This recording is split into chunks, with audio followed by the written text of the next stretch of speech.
Hello, Star Wars fans. Hey, it's just 2 days until Christmas 2020. It's December 23rd, and we have our guest with us today again, Imagic Maker from Reimagining Star Wars. We normally do our live stream together on Thursdays, and we're going to try to record something, try to get something in place for our future of Star Wars and predictions time slot. We'll try to get that ready for tomorrow, but just wanted to touch base today on a bit of a bonus topic, if you will, and talk about have Dave and Jon healed the fandom. Is there now? I'm trying to work on audio issues here. Is there now unity in the fandom? No more fighting, no more division, or are we on the way? Did they put a Band-Aid on it? Does the Mandalorian serve as a Band-Aid to hold things together for the time, but there's still a serious fracture there that needs healed, or are we well on our way to having a healed fandom? And that's the basic premise of the discussion. And let's see. Yeah, Imagic Maker is coming in and out of the audio, but we'll get him in here. Mandalorian the Reclaimer. I don't think they've healed the fandom, but I have noticed a lot of negativity. I haven't noticed. That's right. So I wanted to touch base on a couple of things, and hopefully Imagic Maker will be back with us here. Okay, I'm back. Okay, good. I first started thinking about this over the weekend. I was listening to Girls with Sabers, and they were doing a cast with Blue Bantha, and they were having some folks jump into their chat and were trolling them, right? And so they kept kicking people out, and I was like, my goodness, a lot of negativity, but maybe that's just specific to our Raylo friends. Hey, Leah Love, good to have you here. Welcome. I love Girls with Sabers. They're doing a great work over there, even though I'm not a Raylo. But anyhow, they were getting quite a bit of grief. Well, I wouldn't say grief. They were getting trolls, and they kept kicking them out. And they said, "Hey, this is our stream. We don't need the negativity in here. We're enjoying, and we're trying to unite people, and we're trying to, celebrate what we love. And if you're not a Raylo, that's fine. Come in and celebrate what you do love. If you're not a shipper, that's fine. Celebrate what you love." And then I heard Monday night on Nerd Theory, we had Josh and Theory talking, and they had a little bit of an issue with some trollers in their stream. And what I've seen with Theory especially is a softening. So he's not as hard now towards the sequels. And it kind of got me thinking even more about this idea of a healed fandom. So I wanted to bring this in, and I've got my friend Imagic Maker here, and talk about what is the state of the fandom now, and where are we headed, and is there still a root problem? And so for those that you don't know, Imagic Maker and I met through Thor Skywalker's Discord, and Imagic Maker is no fan of The Last Jedi, although he has a daughter who does enjoy it. So no fan of The Last Jedi, and we became friends, and we've had this really good discourse. So if you watch Nerd Theory Monday night, that's Imagic Maker and I. I thought, wow, they're just like us. Right? They were having a really good discussion, and I think we have as well. So I think they're copying us. What do you think? I think so. I think we did it first. I'm totally taking credit for that because we've been doing it for a while. He's been giving you a lot of credit for a lot of things, though. Old Josh has. Yeah. I've gotten some love this week. It's been nice. You deserve it. You've been right about a lot of things, and I think he needs to recognize it. I know I recognize it. Well, thank you. Yeah, but so here's the thing. Yeah, I get it that people were pissed off by the sequel trilogy, and I'm one of them. But what did I say that I needed in order to believe the Luke that I saw? It wasn't that I wanted him complete. Of course, I would like him redone. I know what I'd like to see, but what I needed to make it, believable was context. I needed context. There was 30 years of story that I didn't have that I needed. And so that was the piece that was important in The Last Jedi. And so, I mean, of course, there's complaints or some things in there, but you give us context, we'll fill the rest of it in. We've got a good sequel hater just joined us. XR Coon in here to stir the pot. It was very good. XR Coon, if you want to join here in the discussion, I'd be happy to have you join us. Just hit me up on Discord and I'll send you a link. I know that also no fan of the sequel trilogy, so that's welcome. No, I think you're right, and I talked about on Monday the deep dive into Chapter 16. I didn't have this personal discussion or personal relationship with Luke Skywalker that a lot of people did, that I see like Theory had and many others who really did have a lot of passion towards Luke, and who Luke was an escape, somebody who helped them through difficult times in their lives. And that was never the relationship I had with Luke. And so it was, for me, that wasn't something I needed to get over. And so, yeah, to have you express that as well, like, hey, I need the Luke that helped me when I was a kid. Yeah, I mean, at least initially. I mean, it's not that we can't see him go through journeys. We love to see him go through journeys and have struggles, because struggles means that we can struggle and overcome too. But we need to know how he got there. We have to understand it, and so what has been placed before us doesn't seem plausible. It seems, against the Luke that we know. So because of that, there's a leap that has to be there to get us to the Luke that will light his lightsaber over a sleeping Kylo, even if he didn't. I know that the argument is that he didn't try to kill him, but that thought passed through his head. He ignited his lightsaber. That to us is not the Luke that left us at the end of Return of the Jedi. So that there's a leap that we can't fill, and we need to see a progression to get us there so that we can go, okay, I get what brought us to this point, so we can now accept this Luke and now watch his journey through The Last Jedi. And so that context is needed, because we don't buy that Luke is real. And, yeah. And I've seen that does seem to be like, once you boil everything else away, right? There's a lot of other things people don't like as far as like lore and canon and maybe the Leia Poppins or the Holdo maneuver or Crate. I'm not Crate. The gambling planet. Canto Bight, or there's all kinds of stuff, right, that people have their issues with, but that's not the thing that I see them really just livid over, or still not able to deal with. It's the character treatment of Luke Skywalker that is the number one grievance, if that's the right word, with the sequel trilogy as a whole. And I agree with you that I think that this Chapter 16 of The Mandalorian has gone a long way. And I think that the Filoniverse is the term that folks have used, that Dave and Jon are working on, has the potential to continue that healing.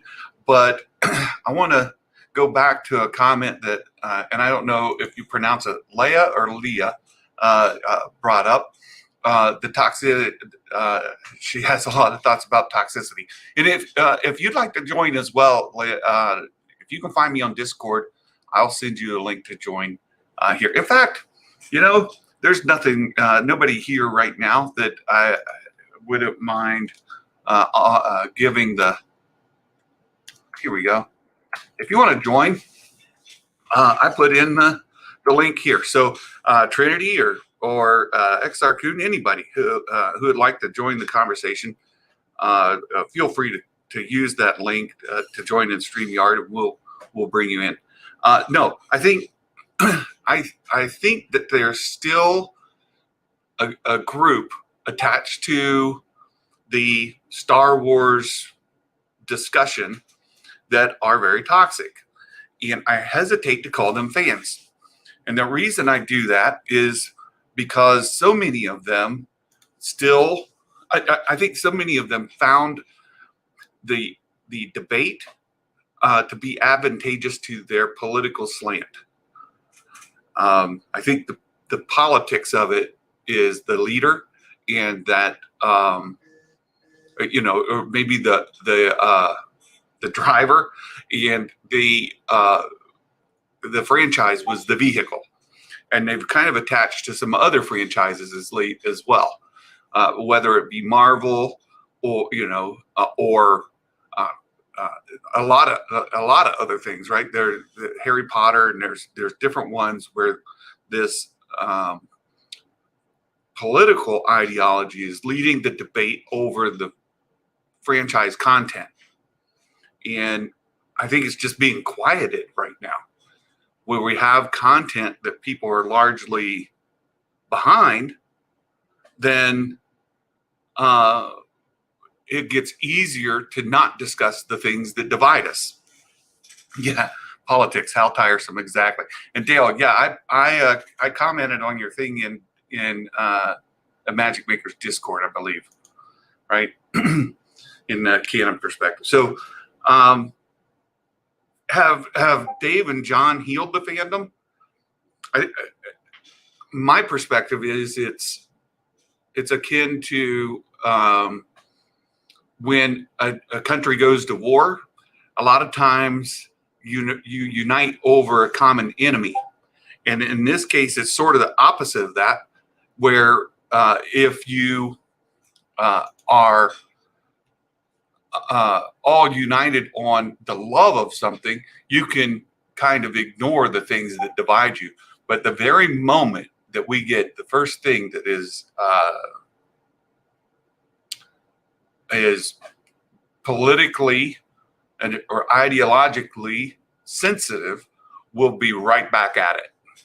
I think it's just being suppressed is where I'm going with it. There we go. You back? I'm back. I was listening to the show. I was actually talking, but I didn't realize I was backstage. Okay, go. Yeah, you dropped out and back in. Yeah, I fell off there for a minute. All right. Now share your thoughts. But no, I was saying I don't know if I completely agree with you that their politics are first. I do think there is a view of some cultural issues, and they see that divide, and of course that there's some fight against that, and they want it equalized back to the way that they saw it before. It's not that they weren't Star Wars fans; they just happen to see an aspect of the cultural divide in old Star Wars, and they see that new Star Wars is bringing in new cultural ideals that they don't agree with, and I think that both sides of this cultural divide can be very toxic and very, very what's the word I'm looking for? Divisive in the course of their actions, and I think it's important that we talk to each other as individuals, because I think. I have a lot of friends that did not go through, say, the military experience with me, and so there is a military experience of that culture that just doesn't exist, in regular life, outside of the military. There's a culture of military, and so when I have that conversation with them, I have views that were developed and created by my experience of 21 years in the military. And so when I have that conversation, there's a divide in how we see things. And so, but I still have to have, they're still my friends. I still went to college with them. I grew up with some of them. I still have to create the bridge between them. I have to take the time to go, okay, there's a divide here. We don't see the world in the same way. And in saying I don't see the world the same way, now I can, we can now figure out what we do agree on as opposed to what we don't agree on. And I think that's real important that conversation happens.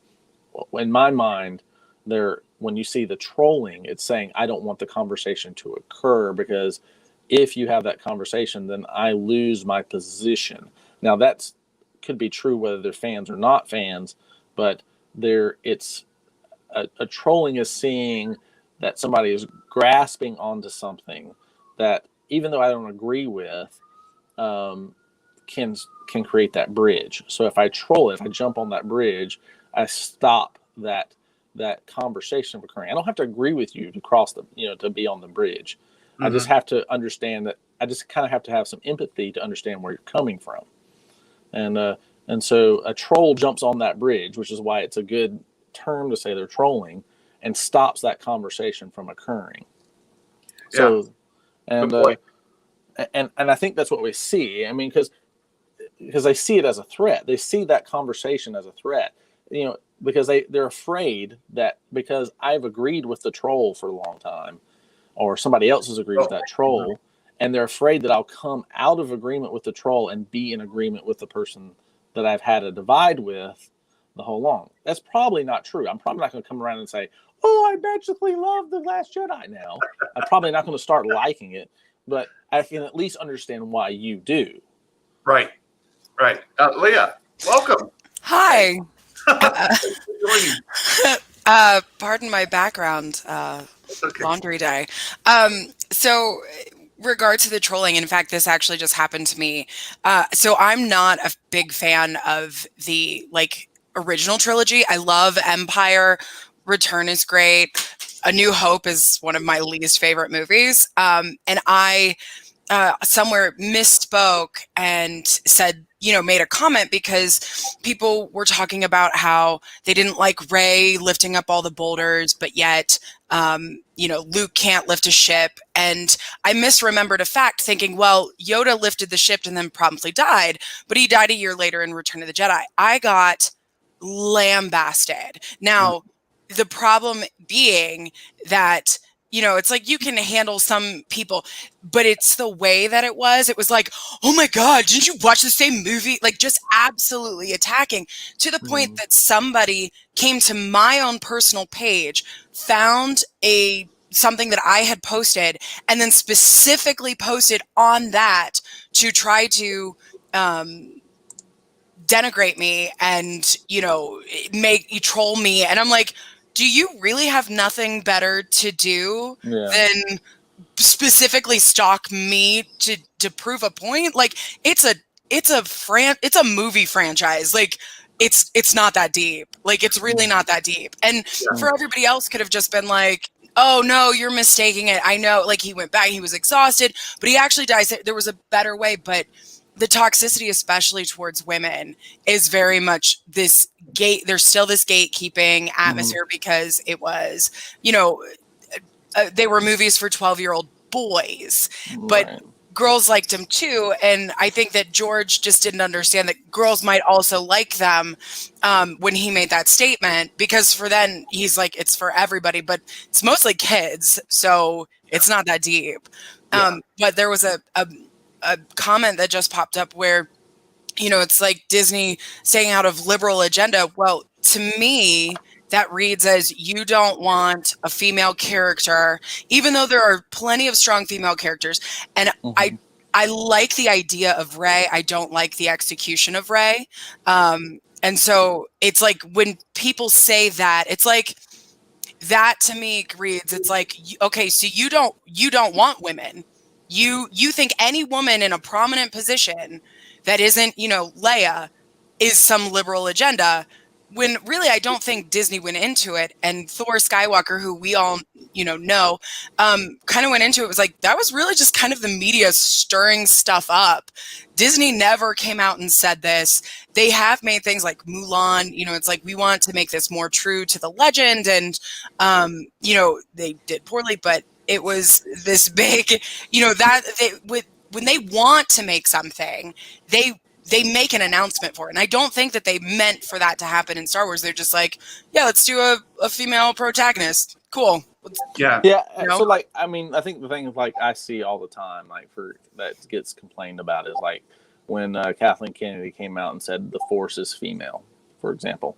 And so I looked at that and went, okay, so they're saying, hey, come on, people, this is not just for guys, this is for girls too. And that's how I perceived it. I have a daughter, and we're really into Star Wars together. And so for me, if somebody said that she can't love Star Wars, I'd be, not only would that, would I fight against it, but I'd be downright mad, actually. And so from that perspective, to me, it's for everyone. And to me, it's always been for everyone. Yeah, I think I took that very similar as you did, that they're trying to merchandise for girls, right? So, hey, girls, this is for you. Of course it's for boys, and of course it's for adults. Of course it's for everyone. It's not that I didn't read that T-shirt as an exclusivity, right? But then the people who have a political bent, and this is what Dale's kind of saying, right? That they take it out of proportion, and then it ends up being a battle line, right? You're back to World War I. We're in our trenches. Now we're lobbing missiles at each other, hand grenades or mortar, whatever you want to use, right? So we very much use these as weapons of war, rather than trying to truly hear somebody and understand where they're coming from. And it's almost intentional mishearing, right? Right. I mean, I think it's kind of hard. I mean, here's the thing. This happened with the prequels too. I mean, to some degree, and the reason being is because people. I mean, they're a large part of my childhood. Like, so from the ages of 4 through 10, I watched the original trilogy. So for me, it's a. I mean, it not only is it nostalgically, create a memory that I look back and go, wow, that was my childhood. And it really was. Like, I literally ran around, everywhere with sticks whacking on things, imagining I was Luke Skywalker. Right. So it's huge. I have these huge memories. I still have drawings that I did into my teens, about Star Wars. I mean, it's just like, so like there's a significant investment of time into Star Wars. So the prequels come along, and I've read all the novels up to this point. I have an expectation of how they're going to be, and they're not that. And so I watched it. I was like, well, Maul's pretty darn cool. I can't wait and I'd read the book, which is the huge mistake. I read the book prior to watching the Phantom Menace, and the book was better. And I watched the movie, and I went, holy crap, this sucks. I literally walked out of the movie going, I don't think I like that movie. And I went back and watched. There's no way I didn't dislike a Star Wars movie. I'm going back to see it again. And so I went back again, and I went, holy crap, I really don't think I like that movie. I'm going back to see that again. I can't believe I didn't like a Star Wars movie. I go back and watch it again. I'll be like, yep, I still don't like it. And here's the crazy thing. Of the 3 prequels, guess which one's my favorite now? Oh, yeah. The Phantom Menace. And I want to bring up something that Leah brought up. Leah or Leia? It's Leah. I got Leia growing up, but it is Leah. Okay, that Leah talked about. Look, politics has been in Star Wars since the get-go. We should acknowledge that there was a left political agenda that George Lucas came into it with. Right, he wanted to do Apocalypse Now. He was involved with the anti-Nixon kind of crusades and things like that were going on at the time. during Vietnam War, the anti-Vietnam War. The prequels have politics blasted all the way through them, and the sequels do as well. Should not be detractor. I think what ends up being the case, though, is I didn't like that story. Right? I didn't like that story. I don't like what they did to the characters. I don't like what they did to the lore or whatever. Right? And because I don't engage with the story, the politics or the political slant becomes a much bigger point of division, right? And I think you see some of it. Let's go back to the Mandalorian chapter 16. We definitely have a female brigade running through that ship, right? And they're kicking butt. And I think it's purposeful that we don't have the male night owl as a member of the team. But you don't hear people really ranting about it being a feminist agenda, right? Because I think they have already bought into the story.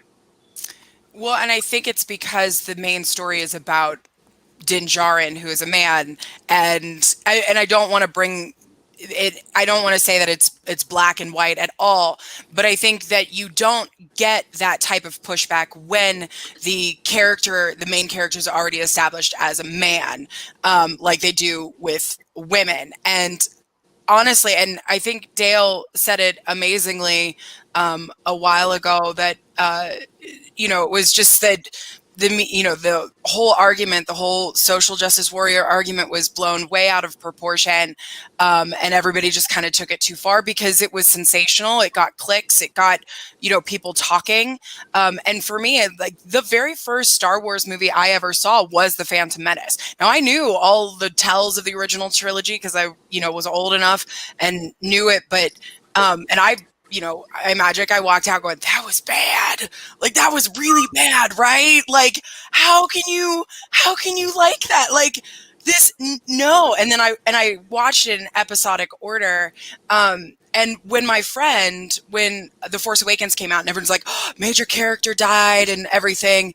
And I knew that, like, I didn't care if I was spoiled because I wasn't sure if I was going to watch it because I still wasn't a fan. I didn't become a fan of Star Wars until this time last year after watching The Rise of Skywalker because I hated The Rise of Skywalker that much. I hated it that much that I wanted to learn everything I could because watching the movie and being a student of film, I was like, there are things that are fundamentally wrong with this and I don't know what it is and I want to know why. And that's how I became a fan. But I, asked my friend to say, tell me who died. So she takes me on this beautiful story and she leaves Han's death to the very end and it made me want to go watch it. And then I went and watched it and went, I want my friend's story. This sucks. Like, I don't get it. Like, I don't understand. And it wasn't the first Star Wars movie that I did like was Rogue One. Not because she was a female protagonist. That didn't even read to me. I loved it because to me it was an actual war story and it was the most emotion I had ever felt. But with the Mandalorian, you have Bo-Katan, who is an established character, who is an established side character. I mean, her sister Satine was a side character, though carries a lot of weight. And then, they have this because you've got the Mandalorians, you've got Death Watch, you have all of this backed up. And that's why I don't think that there's a lot of pushback. And it opens the door for it. But you have it already established that this is kind of a male-dominated, story. And so, okay, well, we can let women in. And again, I don't want to say like that's how everybody thinks at all. But for a lot of people, and especially the media, that's how things are reviewed and taken. And as a woman, it's still very much that, like you... it still feels like a boys area. Like there's a lot of prominent women and I love all of them. And one of my best friends has loved Star Wars from the very beginning and she could run circles around any gatekeeper, truly. But even though I have a lot of female friends, it still feels like a man's space because of all that gatekeeping. Well, on Magic Maker, I'll get back to you in just 1 second. Let me address something that I know exists because I was very unpopular in school, right? So I had very few friends, very few people that went around with me. The one person that was closest outside of my wife, the one person that was closest to me in high school, we met a couple of years ago, and we were having lunch, and he straight out came and said that he didn't like because the first stormtrooper that you get to know was a black guy, and how come that the protagonist has to be a woman, right? That was just straightforward, right? Like his guard was down. He wasn't trying to pretend to be not what he is, and he just said it, right? And let's not pretend that those people aren't part of the conversation. Maybe they hide behind some of the arguments that they can latch onto, but they drive the narrative based out of that place. They exist. Now, I don't want to pretend like they're a major part of it, but I'm also not going to deny that that's not part of it, because I know people personally, like face to face. I could call him right now, right? Like, these are people I know, and they have these opinions based on the race and gender of a character. And it has nothing to do with he refused to go see the movie because it had a black guy and a woman, right? Those were some of the main characters, and let alone that our pilot is Hispanic. And all right, and like, keep going, right? It gets ridiculous. So a lot of these people, I get involved with discussions, and I hear dog whistles, right? That's the term, right? I hear dog whistles. So I just want to put that out there, that some people are hiding that what their true motive is with these same arguments. And so sometimes when you engage with somebody, it's not at a place of honesty. Go ahead, Magic Maker, I cut you off. No, it's fine. Yeah, I mean, to me, like, that's the opportunity to engage with somebody. Like, I don't agree with that person and why they don't like it, but to me, like, again, that comes back to that bridge. I mean, obviously you're friends with this guy for a reason, so obviously he's got some redeeming qualities, and that probably came to you as a pretty big shock. Right. All right. Oh yeah. So assuming that his whole life, view on things isn't completely a dejected mess that needs to be thrown in the garbage, right. Then that becomes the bridge to which now to engage. Now you might be able to pull him to your side. I mean, there are people that have been members of the Klan. I don't think you can get much more despicable than that. If we're going to talk political, that have been brought over to not keeping that position and working against their bigotry, by people that are willing to reach out and create that bridge. And eventually they see the commonality that they begin to develop. Remember, the bridge is the empathy. You don't have to agree inside the bridge. You just have to be able to empathize with the other person on the bridge. Now crossing the bridge is when you bring them from the point of empathy to the point of agreement.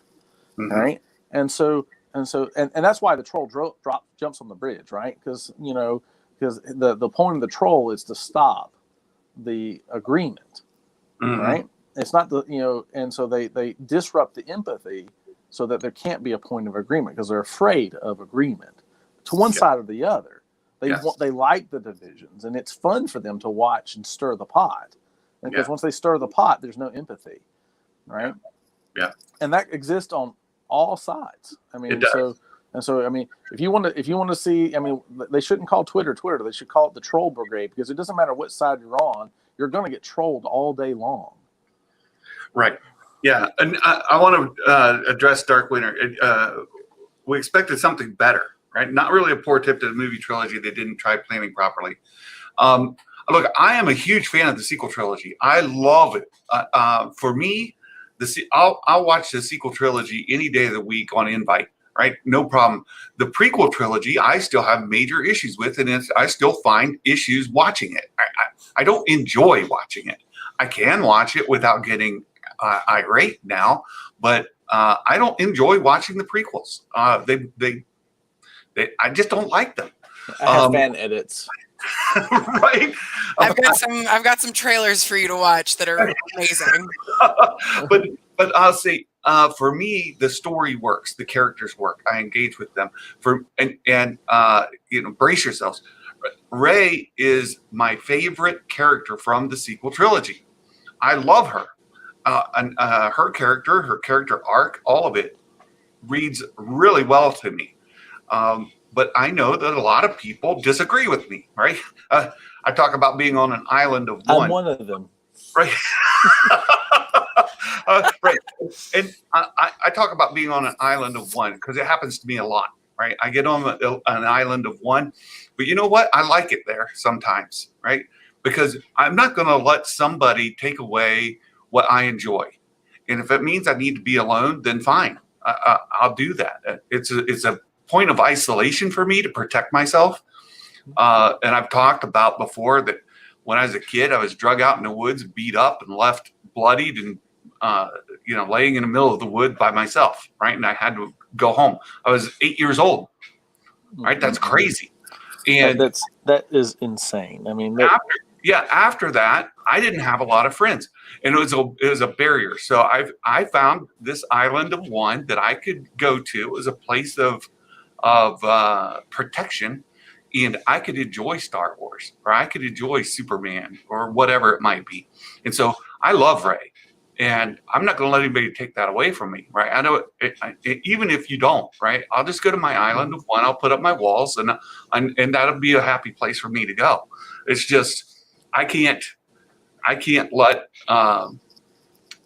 these people affect me that way. Right. No. But I don't think people should figuratively either take you out to the woods and beat you up because you like a character. I mean, I think that's just downright cruel. I mean, I don't attack my daughter because she likes Rey and I don't. Right. I mean, I'm not going to attack you, and I will. And if you want to see a violent daddy, attack my daughter over something. I mean, it's you're going to see it. Now, but that doesn't mean we don't have conversations about how we can make Rey better. Right. Right. Right. Absolutely. Yeah. And I mean, so that's so like I'm not. We've had these conversations. There is no attempt on my part, as I look at things, on how to completely obliterate the sequel trilogy. One of the conversations we've had is how can we go in and as what we say, Lucasian or Lucasify the sequel trilogy to make some small changes in the sequel trilogy to make it align better with what would make fans happier, right? And because of course we know Lucas went in and did his edits and additions to the original trilogy that pissed off a lot of fans as well, and so that's the point of what we're trying to do. Now we might piss off a few fans in the course of making or Lucasifying our sequel trilogy, but I think that if we can do some things like that, some minor changes, maybe a scene here, a scene there, some edits there, I think we can effectively create a situation that is not a complete, that means that all that's savable. We can understand it. We can make some edits. We can make some small additions, and then the sequel trilogy is truly savable. And I think that's where, I think if they're smart, that's where they'll go, and they'll lead that direction. And by that time, you'll have the technology to make those small changes that need and context and bring those fans together. And that's where my hope lies in the Star Wars universe. And that's where we're at. And I'm with Santa.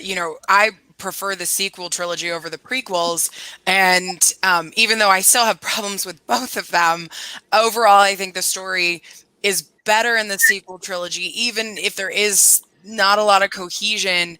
And The Last Jedi is one of my favorite movies because of the depth of it. And something that you said almost at the very beginning, Imagic, was that and it really kind of opened my eyes, because I've always been like, people are like, oh, we don't like this Luke Skywalker. And I mean, Mark Hamill didn't like it. And for me, I'm like, I know what it's like to make one wrong decision and have it change your entire life.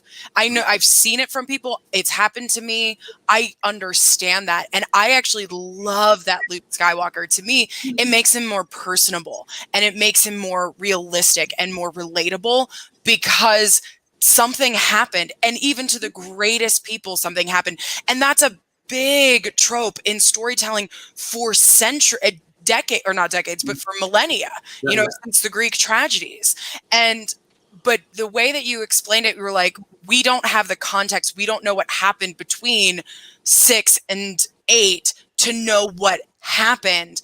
And that, I'm like, oh, now I get it. I understand that, because to me, I'm like, yeah, he made a mistake. To me, the explanation, he made a mistake, is enough for me as was a casual viewer who didn't really understand. And still, I'm like, no, I love that. Like that, I love that Skywalker. To me, that made Skywalker even better.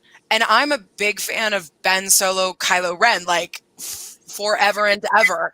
And I am a Reylo, but for me, I'm like, shipping is shipping. You ship who you want. I'm not going to go after somebody who's shipping, Kylo and Hux together. Please don't come after me for shipping who I like. Like, I mean, I ship myself with Satine or with, Shakti, because like they are amazing.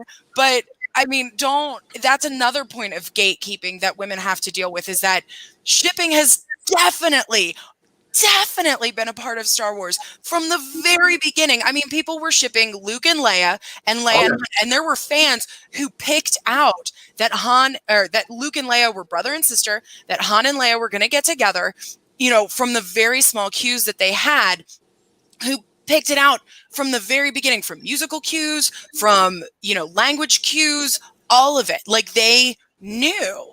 And it's been a part of it from the beginning. And so to say shipping is just a female thing, and it's not, I've heard everything. It's only for girls, or girls only like it, and I'm saying the term girls because we are not women. We are girls. We're not old enough apparently to be women, or we don't have the maturity of women. I'm a woman. Thank you very much. I'm very much old enough to be a woman, and I am. So please stop using the term girls, because it's so disrespectful. When I'm Star Wars, when I'm watching Star Wars, I'm a little boy. Yeah, that's true. Well, let me bring up. Comes out. I think we all experience what we see as gatekeeping from our own perspective. So certainly it makes sense why you would see that from a female perspective, and why I would see it from somewhere else, right? Like, and there are others who feel like I've felt gatekeep, the effects of gatekeeping, right? Like you're not a big enough fan of lore. You haven't read as many novels as I have read. None of mine. I've read like 30 some novels. That's not enough. I've been a Star Wars fan since I was 10 years old, sitting in the theater in 1977. Right?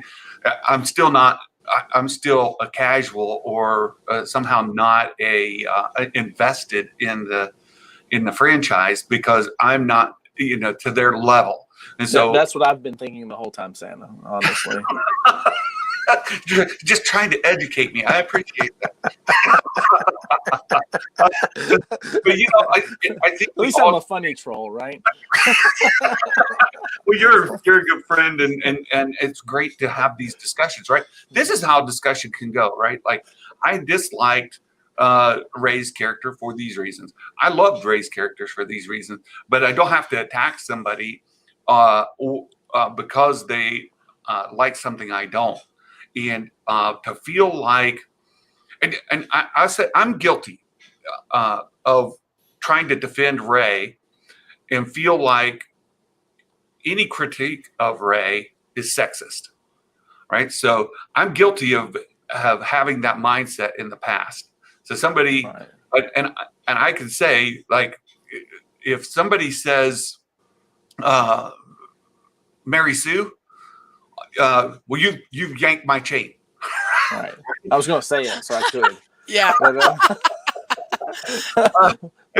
But I get it. I mean, so I'm gonna try to put two themes together with both of you. So when you feel like you're in a position, a defensive position, then everything that is in a disagreement can feel like an attack.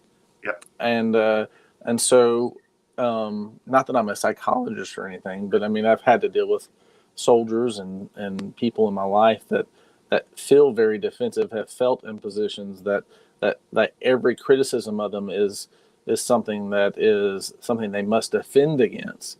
And so especially if you identify with something or someone, a character or a movie and that could put, because now that's your identity. So a criticism of it is an attack against you. Right. And so that therefore is a criticism of you. And so therefore you must defend it. And the crazy thing is we can be put in positions of defending and arguing on things we like, I don't even agree with this argument. Why am I defending it? And and so like when I first got onto Thor Skywalker's Discord, I remember a discussion I was having with Bull Sith, and I ended up in this discussion, and I mean it turned into this argument, and I was like, originally this was a joke. I don't even know why this was an argument. What am I arguing over? And he's like, oh, I thought you were serious, and I was like, I thought I was joking. I don't know how it turned serious. When did it turn serious? And so it was like, and I was just kind of shocked at how this little piece got way out of control and turned into this argument. And I think too often we let ourselves get sucked down the rabbit hole and into an argument that could be a simple discussion. And if we would just take a moment to go, oh, wait a minute, he's not really attacking me personally. I really just need to think about what's going on. And if we can take a moment to say and go, are you actually attacking me personally? Are you saying that you think that because I think these things, you think I'm an awful person, or you think that I'm dumb, or you think that I'm, I'm ignorant, or I'm a fool, and let them take that position. So now we get a clarification. Yes, I think you're stupid, Imagic, and now I know I need to defend myself personally versus no, I just don't like that movie, and this is my reasons why. That's what attracted me to Thor Skywalker's Discord in the first place, right? I've mentioned this before. I disagree with well over 90% of his content, right? Like, dude, are you even trying to? But at the same time, he's not attacking anybody, and he's also doing a really good job of expressing a perspective that I don't share, right? So for me, I get a better explanation of that perspective that I just don't understand, right? And so I give Thor an immense amount of credit for doing a good job of explaining that in a way that helps me understand something I don't understand, even though I still disagree with it. He does it in a respectful and open discussion kind of way. And so we need more of that. And I'm starting to see it, right? So like I said at the very beginning, the Imagic Maker and I have been doing this now for months, right? Over a year. Yeah, we have The Rise of Skywalker. Yes, we have been displaying this, and we're doing this very intentionally as well to model the kind of behavior that we hope that other people will reflect. In seeing it with Josh and Theory this week made my heart happy, right? Like we're starting to see it with somebody who has 2 million subs, not somebody who's got less than 200 subs. It makes a big difference. I get it that we have divides, but there needs to be bridges of empathy between those divides, whether we agree with them or not. That's right. Agreed. I completely agree. And the way that you listed it out, Imagic is wonderful. And Imagic and I have been working together for months now on a separate project. And so I've come to understand how his leadership style is and how he speaks and everything. And and understand that when we have kind of these conversations, I know that there is an empathy to it, but there's so much. And for me, because I'm such a big fan of Ben Solo, Kylo Ren, I personally identify with him. And a lot of what happened in his past that we don't see in the big films, that, you know, you can really only find in the very supplemental, like, outreaches of, you know, to piece everything together. It does kind of come off as an attack, but not necessarily an attack on me, but it is that lack of empathy. It is that, like, I'm telling you that somebody went through a lot of trauma, like a lot of trauma. Like, this is written out. It is fact in canon. Like, this is what happened. And you're coming at me. I'm like, do you not have empathy for trauma victims at all?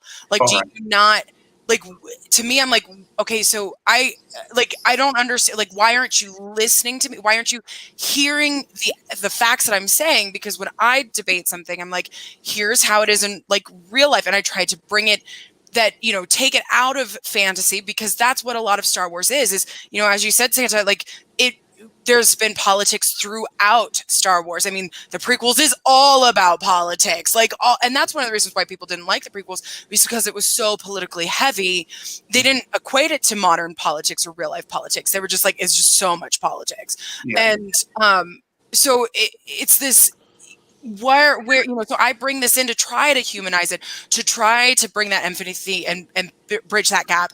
But it's one of those kind of, like, but they're not seeing it. They don't want to see it. They don't want to equate it. They want it to stay in fantasy, but they want it to stay their perfect little package where they know everything, and they don't want anybody to question anything, and they don't want anything to change. And it's like your friend, unfortunately, who was like, I'm not seeing this because there's a black man and a woman. Like, because it doesn't fit his white, cis, male, you know, view. And I'm like, I'm sorry, but guess what? Like, it's in a galaxy far, far away. There are aliens everywhere. How can you accept aliens, but not an African-American man or a female? Like, I don't...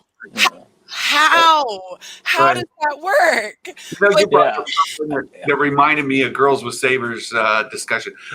Another reason I love their show, their channel, is they're in tune with this, right? That's not to say everybody has to be in tune with it, but you kind of enunciated something that that they have keyed in on much. The Ben Solo abuse that he went through, the mental torture that he went through with Snoke was undeniable, right? And there is a redemption story to be told there that they felt really, really let down by with the sequel trilogy, especially Rise of Skywalker, right? It hurt them, you know, in a way that, where if you have empathy for somebody who's going through that kind of abuse, and there are people who have gone through a terrible amount of trauma in their lives, who could have been lifted up by seeing Ben Solo, his full redemption arc, that would have made them feel much more connected to this series. So I appreciate you bringing that up. And also, I love this kind of argument, right? Like, oh, no, Cad Bane is better. No, Imbo is better, clearly. I love those kind of Star Wars arguments. Much better than talking about, like, a cis white male, right? That's a way to, again, those are terms that they're weighted, right? All right. So some people feel attacked just by hearing them, right? And that's what Trinity's doing a good job, right? They're words of the offended, right? Cis white man, to even, you know, and it's a way. I mean, those are political words. I mean, they're cultural words in this cultural divide that we find ourselves in. I mean, I don't know if we're going to find common ground in that, but I know that if we don't try, we definitely won't. Well, and I want to see if we can kind of wrap up here towards the end to get back on our Jon and Dave healing the fandom. Right? And I think it's clear just on the discussion that there's still some major cultural divides amongst fans. Sure, but there's hope. Right, and I think that that's what they've brought. I don't think that they've healed the fandom, because as long as women and people of color are feeling this attack, with the character of Rose, with Finn, and just who you like to, just that shipping, not recognizing that shipping is a part of Star Wars, until that is overcome, then, really will it start to look like it's being healed. But I think, to quote Leia, they've brought hope. And they've brought a lot of people together with the Mandalorian, and so they've brought hope. They've given her the disc. Here's the disc. Here's given everybody the disc. Now it's time to go make it better. Like, I want to agree with a thing that Thor said when Imagic Maker and I interviewed him. The episodic stories of I also give credit to Star Wars Only. He did a documentary type thing on the Star Wars after George Lucas, right? Where both of them kind of picked up on this episodic storytelling. And what I think the future of Star Wars, and the reason the Filoniverse is helping, right, is that it is giving different shows that have different kind of attraction to different people. So if you love The Mandalorian, you've got that. If you're going to love The Acolyte, or let's say you hate The Acolyte, right? You hate it, absolutely hate it. It breaks everything for it. Well, don't watch it. That's pretty easy because you've got this other thing you love, right? You love The Mandalorian. Or maybe you love the Obi-Wan show, and that gives you something else you can attach to. By providing these multiple outlets, and again, I kind of put it in the Filoniverse time, where you've got all these concurrent shows that are running that kind of tie together into one major event. Well, maybe you're not going to love all of it, but that's okay. You're going to like most of it. And you're going to like parts of it more than others. And so, whether you disliked the tragedy, right, where the Razor Crest blew up and you had all of that outdoor stuff, some people thought, well, that looked terrible. That story, right? Or maybe you didn't like the one with the spiders, right? Well, then you got chapter 16, and most people really love it. Yeah, there you go. Trinity's on it. The main issue that they were talking about with spiders, well, this is just a filler episode. I mean, that was kind of the issue with that one. I mean, because they want this meaty content with everyone, and the truth of it is that was a good setup. I mean, they forget that these stories are told in acts themselves, and that you need these spaces inside them to create the different parts of the acts. And I've been trying to talk about this on the channel when I was talking about the false victory and why I thought Ezra was going to be where Luke was, right?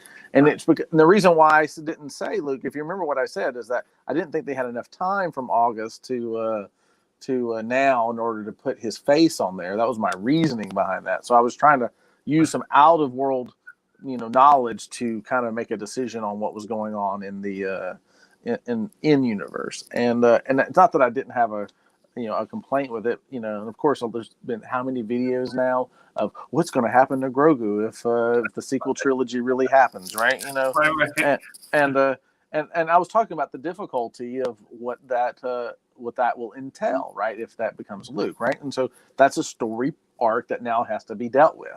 And by going the other way, you kind of avoided that story arc. And I was talking about, and I thought they would take the easier route, is what I had originally thought. And so, but yeah, so, I mean, but still, it's I think that ultimately it's still a sort of false victory, meaning that's not the end story of Grogu. So I think he'll come back, and I think that there's a piece that still has to fall out, and they've taken the harder route of telling that story, and I'm fine with that. You're right. Obviously, that there's rumors of a Luke series coming out, and we'll probably get more of Grogu in that, or maybe we will, maybe we won't. But I mean, I think the story's going to be told overall, and I think there's more to be told. Yeah. And that's how I'm trying to look at this story overall, and I think that so let's say the acolyte is fully female centric. Outside of the thing, there's no males in this whole story at all. There's not a single male. We never see a male unless he's getting his ass kicked, and so here's the truth of it. I'm okay with that. If it's a good story, it keeps my continuity. And those are my kind of two things I want. That's all I want. You tell me a good story, you keep my continuity so that I can flow and make logical things of how this world works, because I can't have you mess it up, because if the continuity is messed up, then I'm like, okay, I don't know what follows what. This doesn't make sense to me. I need some continuity. As long as those things are done. But I actually don't. I would say 95% of Star Wars fans do not care. If you can do those two things, 95% of the Star Wars fans don't care if the main character is black, white, female, trans, gay, whatever. If you do those two things, tell a good story and keep my continuity, they do not care. Right? That is absolutely true, Imagic Maker. And I don't want to cover Leah's face. I keep bringing it up, but it covers your face when I do it. But Dale put a thing on here. The OT was based on on Nixon, right? It was, and the Empire was the U.S. military, by the way, and the Ewoks were the Vietnamese. Right? He has spelled all that out. But the thing is, it was a compelling story that had a bigger trope to it, right? And the storytelling itself, the hero's journey, all of that, kind of put it in a context where that wasn't the lead. And it's subvert. Right. And what people feel in the sequel trilogy, and I think it's a fair assessment at this point, even though I love it, is that it was not thoroughly fleshed out, right? They put a very thin line out there and said, okay, start here, end there, but they didn't really put any bones or meat on that thing. And so it feels disjointed to a lot of people, right? And then that leads to these other arguments coming up. That leads to, well, this was a female, this was a black guy, this was that. And those things then become much more pronounced. But if you follow The Mandalorian, that storyline is very thoroughly fleshed out. And it's why I brought up in chapter 16, you definitely had a female force running through there, right? The four of them. And they were kicking butt, right? They were absolutely thrashing everybody. But you don't hear the complaints because it was set up well. The characters were developed well. That everything was lined up. And so the fans, what I'll call, people who aren't coming there for other agendas, aren't complaining about those things. There are some of those people, like I mentioned, there are some, you can find them, and they're not too hard to search out, who are complaining about that stuff, but they're so minute that they really don't have much of a voice. And if the story is told well, if you underpin it, right, give it a strong foundation, and then execute on it really well, then these other things get pushed underneath the surface and aren't the things that we find dividing us. And so to get back to the question, have Jon and Dave healed the fandom? I won't say yes, but I will say that the Band-Aids are helping, right? A good story has healed the fandom. True. Yeah. Yeah, it's helping. And we do see it coming together because they have the strong underpinning. They have built some trust, and they're executing on it tremendously well. And where they insert the politics, or where they insert feminism, or where they insert whatever it might be that annoys people, it's hardly noticed. Same as with the original trilogy, right? It's hardly noticed. Hardly noticed. And I think the reason why, if we talked about politics in the prequel trilogy, for example, the politics in the prequel trilogy, yes, it's very overt, but it's not overt, meaning that they weren't overtly using modern day, the current day politics of George Bush in the middle of the prequels. Now, if Revenge of the Sith had been a vote count, hanging chads, I think maybe people have been pretty pissed off about that, and but it wasn't that. So I mean, so it wasn't obvious in your face, that kind of thing. I want to address Dale real quick.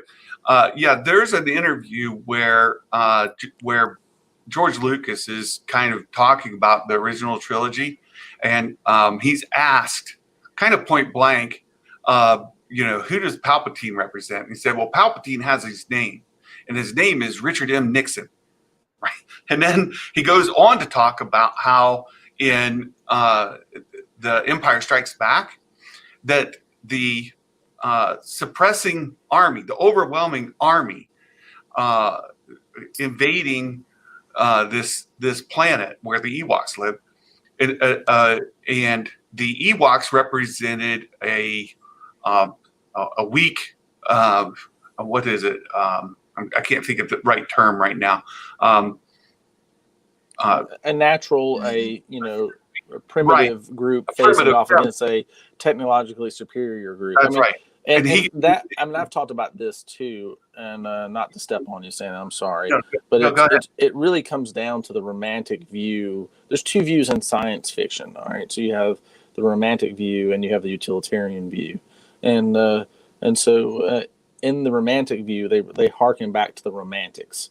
So with Keats and Lord Byron and all those, and so you have nature's magic, which is the Force, versus technology, and that's kind of what so that this idea of the dark side is, which is using this technology, is corruption. So I mean that is the idea that is the wellspring, if you were, of Star Wars. So they use all these tropes.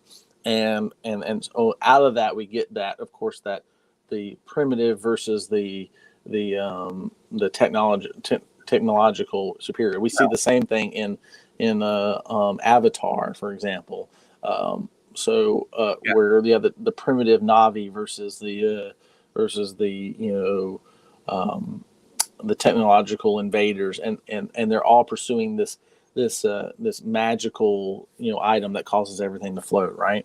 And so there are certain tropes, and they're really important. And if we want to talk about why I like the Phantom Menace the most, is because there's this trope of challenging fate, all right, which is what makes if you look at that underlying trope of that, the problem that I have with the other ones, the reason why I don't come to like them as much, is because these tropes were not played out and maintained inside of Attack of the Clones and in Revenge of the Sith, and that's the issue that you have. But inside of we have an Oedipus Rex kind of situation inside of the Phantom Menace, which is, I find, beautiful, and it's that underlying subtext that makes me like the Phantom Menace more than the others, even though I hated it when I first saw it. It's when I went back and looked at it and broke it down and what it was trying to do, I saw the beauty in it. Yeah, and that was long before whatever Filoni came about and did his little thing about Maul and the fate challenges and all that stuff. Well, Dandrick was right that it was with Charlie Rose, the interview that Lucas had, and Lucas says specifically that the Ewoks were the Vietnamese. Right. So. Yep. So he's very, very clear on that. Yeah. Go ahead. The Nazi, where the Nazi imagery comes from, is actually that the filmography, the filmographers pulled from actual Nazi propaganda films. That's why you see, and I can't remember her name, but she was a prominent German. She was a Nazi. She did align with the Nazi party, not because she was forced to, but this. And there are things that are directly taken that we still see in film today, the sweeping cameras and the overlooking shots of all the people to, the soldiers, to make it look. So that's where the Nazi, imagery comes from, is because it literally was taken from her propaganda videos during World War II. And like I said, as a film student and learning that and seeing that, and I remember watching one of them for the first time and thinking, oh, that's Star Wars. Yeah. Oh, okay, never mind. Like, there's distinct parallels. There's distinct parallels between propaganda films from old World War II movies, from Surikawa and others, where he's pulling all this anime. And also, I realized that Surikawa was doing Japanese films, for Japan before he was actually doing his own films too. So I mean, it's like there's a lot of stuff that things in there that you need to be aware of, and he's pulling the imagery. And the reason why it's important is because that's classic imagery. That's right. Actually, they were building their stuff from movies that were in the 30s, and the 30s serials were being a lot of those 30 serials were being reshown in the 50s when Lucas was growing up. So I mean, it's kind of important to note those things and realize where he's getting his imagery from. That's exactly right. And so but I'm gonna double back something since we're talking about tropes and imagery, and I'll tell you my primary gripe with The Last Jedi, and it is not Luke, and it is the shipping, and I'll tell you why. My main complaint, and this is the main issue that I have with it, is that I do not like the idea, and I do not like this trope, that if a girl is just good enough, she can fix a bad guy. I hate that trope because and I understand tropes that. are trope. Sometimes bad guys are just assholes and need to be left alone. And you're speaking from a father, you're speaking from, now that you have a daughter, you're like, oh, let me see this. But the enemies to lovers trope, which is what it's mostly called, is found throughout. And I do agree with you. I think it's bad to say, oh, if you're just good enough, then you'll fix him. No, some guys, and I've been in my fair share of bad relationships, no, they need to just go away. The difference is that Ben Solo, his arc is all about trying to be redeemed, that he does have good in him, that there's just how do we get it out? How do we come back? Leia tries to do it in Force Awakens, and then and then she finally does it in Tross. And so there are some subtleties to it than just there's, a good, if you're good enough, you'll bring the good out in him, which is completely toxic. But to follow up, Amidala, Anakin and Padme are toxic. That Attack of the Clones, that relationship was not good back then, but we were not aware enough. We didn't have the vocabulary to put to it like we do today. And I rewatched it and I was like, she literally gets up and walks away from him. And people are like, oh, no, she's just trying to. I'm like, no, she just walks away. That's none of that is good. And the only thing is that the Clone Wars TV show makes them better, but he's still really toxic in it. And it just makes it more palatable. So it's like, you can't say that Reylo is toxic and say in the same breath say that Anakin and Padme are not. No, I think they're completely bad. I mean, I'll say this, he says, I killed the women and the children too. We're all human. It's okay. And then say in the next movie to say, you're going down a path I cannot follow. You did in the last movie. Yeah. You guys are kind of stroking an itch for me, and I'm trying to resist going down it because we're already well over an hour, and I just want to try to get back a little bit because I would love to go down this with you. Well, I do want to double back to something that you said, that Disney, I think part of the healing process is that Disney is learning from Favreau and Filoni. I think that they're learning from it because, one, Favreau brought the MCU, which is arguably really a really great cinematic. Now, I'm a DC girl. I love me some Superman. The comics are better than the movies, while MCU, the movies are better than the comics right now. And that is the hill I will die on. And but I think that they're learning from them because, yes, the sequel trilogy, they can point out as many whiteboards as they want to. There wasn't an overarching plot. They did not have a story coordinator. That is just fact. Fabroniverse. Yes, Standrix, that is perfect. They did not have a story coordinator, which helped because I think their thinking was, because they're all about product. I mean, Disney World is a product. All of their shows are a product. Disney Plus is a product. They are all about merchandising and getting out. And I think they knew I won't say the thing. They knew how important the EU was because they made the statement, if it doesn't come from us, it's not canon, because they knew the impact of it.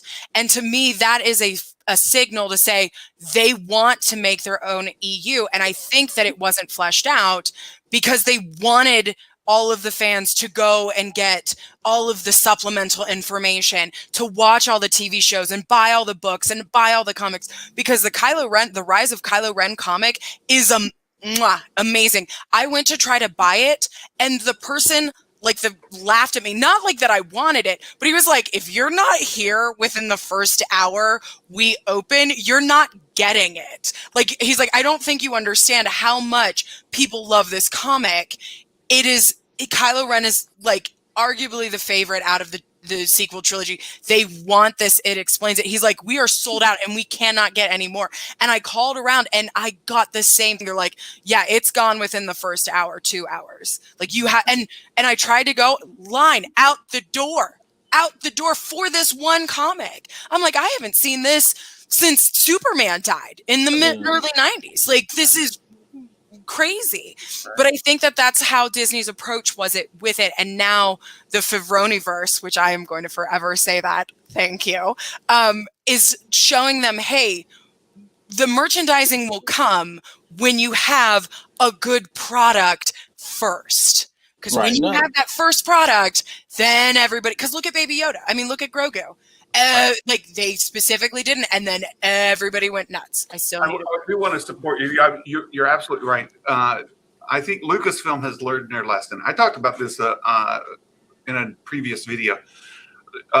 George Lucas flew by the seat of his pants. He was developing the story as it went, right? And he had that because he was the creator, right? And he was, as it went, the most famous of all was the making out with your sister, right? And retconning Vader into being his father instead of the guy who killed his father, right? Those are the most famous retcons ever. George did that as he was developing the story.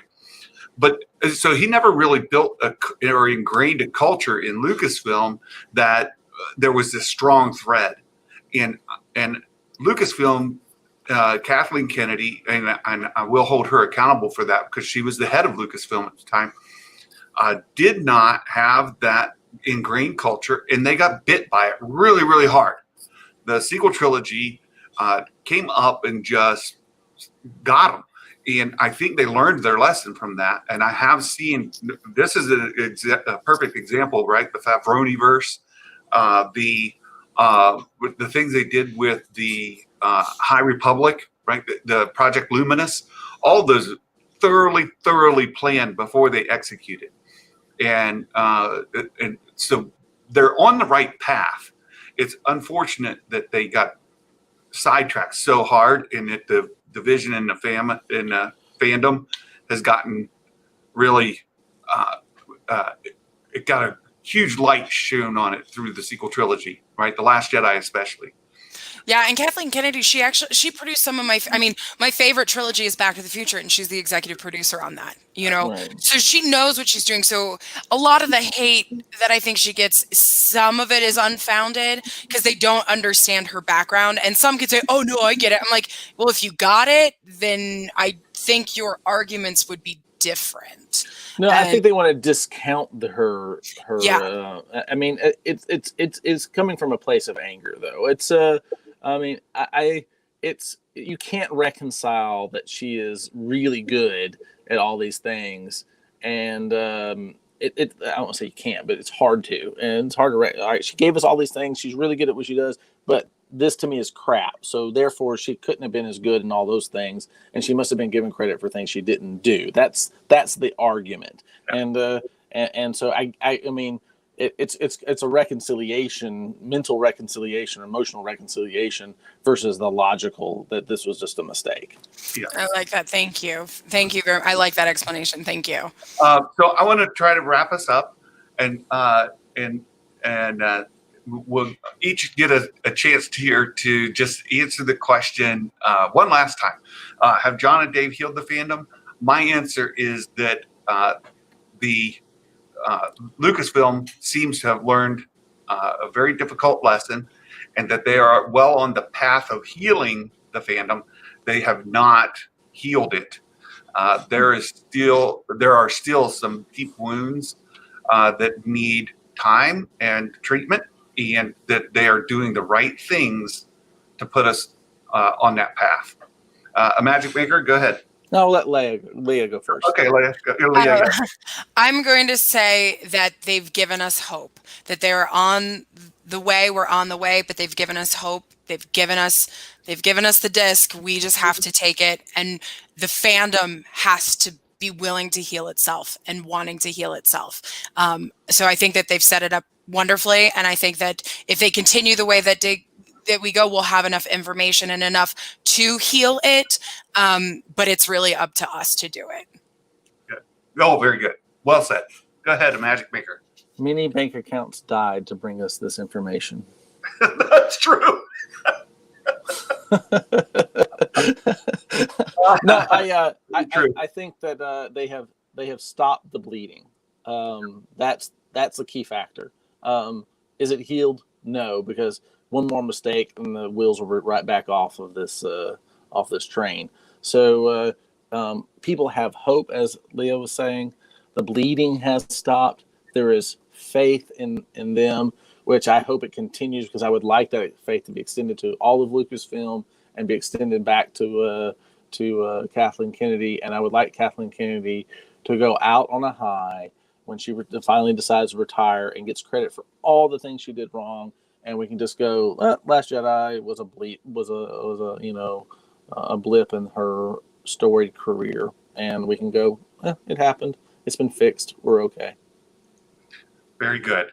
And with that, folks, this has been a lot of fun. And I do have to agree. I think who said it earlier? I want to give the right credit. I think it was Dale said we need to plan a longer session and have guests on again to continue this discussion. I don't think that we are finished at this point, but this is a great stopping point for today. And let's continue the dialogue. And let's, as fans, and I can't agree with Leah more. Like, let's continue the dialogue. It's on us. It's on us to carry this forward. And the Magic Maker and I have been at it for a little over a year. We could plan to continue even more going forward. And we look forward to being on this journey with all of you. So if we don't see you before, I hope that you all have a very Merry Christmas, and that we look forward to a 2021 that is all uphill from here. So with that, God bless you all. Merry Christmas, and see you next time. Bye-bye.